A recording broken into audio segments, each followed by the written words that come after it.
future of the beef herd is dependent upon the replacements that are put back into the herd. On the average, about 17% of the cows in the herd are culled each year, so that means that we need replacements to cover that number.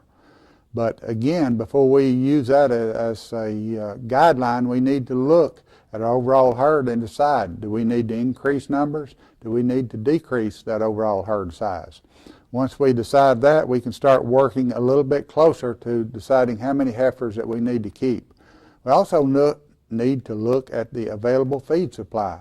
If feed supplies are going to be short, maybe we don't need to be saving quite as many heifers this year and look forward to keeping a few extra next year. What we want to do next is evaluate the heifer crop once we've got a tentative number in mind and see how many of those heifers are going to be acceptable. Based on production records, we can have a tentative list to save as replacements. We can do a visual appraisal, and by putting those two together, we will know how many heifers that we've actually got. Other thing that we need to keep in mind once we've got that tentative group of heifers put together is that not all heifers are going to grow off properly, so we're probably going to need to be saving more heifers than we actually need.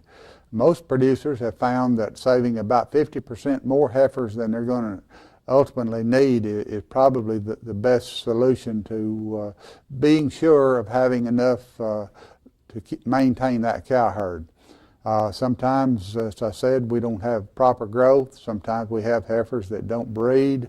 Sometimes other things can happen. So again, we want to be sure that we are saving enough extra to cover those that simply don't fit into that replacement mode.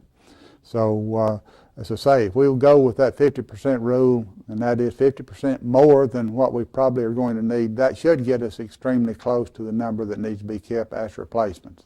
If you'd like some additional information regarding selecting of replacement heifers, contact your local extension agent.